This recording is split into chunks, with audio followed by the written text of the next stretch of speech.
We are solving two questions here. One is of NEET 2013, another one is AIPMT, but both of them are of the same concept. Let us see what it is.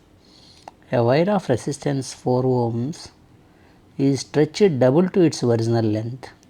The resistance of the stretched wire is, see, resistance of a wire equal to rho L by A. Rho depends on the nature of the material. Now he is saying length is stretched, but no information is given regarding area, but when you increase the length, area decreases. So to get that information, I can write a formula, volume equal to area of cross section into length. So as area information is not given, I can write area as volume by length. But we also do not know about the information of the volume itself, so I can use a definition of density as mass by volume. Volume can be written like area and length. So in the place of area, I can write mass by density into length. That will be easy to apply. So in the place of R, rho L by A, as no information is given regarding A, I will write that as M by density and length. So if you rearrange rho L, dl, denominator of the denominator goes to the numerator, and M, that is rho density L square by M.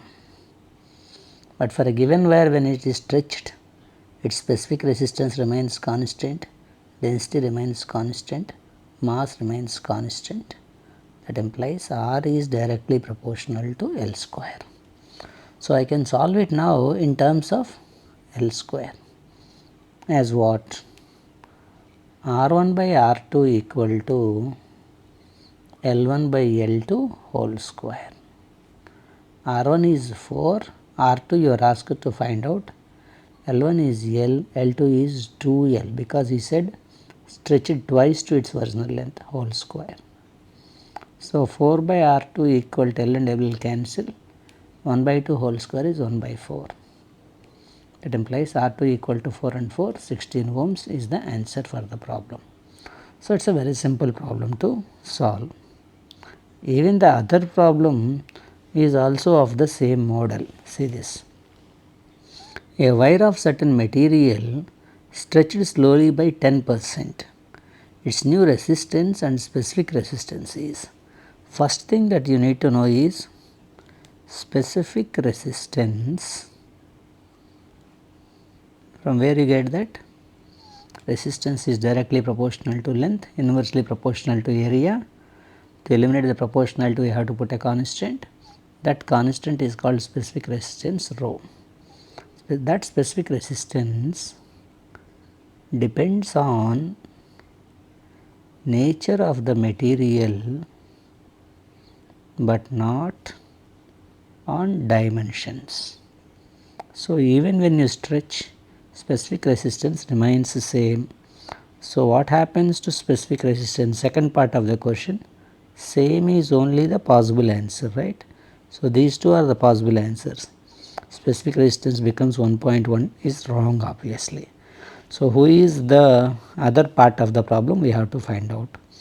But what he said is L2 is L1 plus 10% of L1, it is increased by 10%, stretched by, that is L1, 10% means 10 by 100 of L1, that is L1 plus 1 by 10 of L1, that is L1 plus 0.1 times of L1, that is 1.1 times of L1.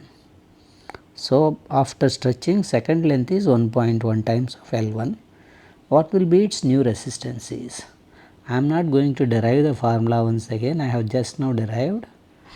When length varies, how resistance varies? In terms of only length, we have already derived that relation. I can use that relation now. R1 by R2 equal to L1 by L2 whole square.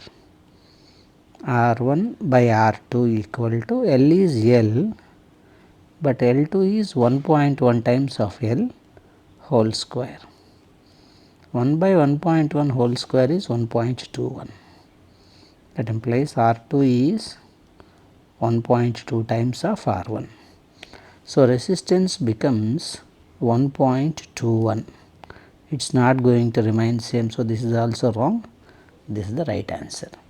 This is how we solve this both the problems. Both of them are depending on a simple concept that when the variation is given only in terms of length, I have to rewrite my resistance formula only in terms of the length and find that resistance is directly proportional to square of the length, when obviously it is obvious that mass, density and specific resistance are constant even when you stretch it. That is how we have to solve the problem. Thank you for watching.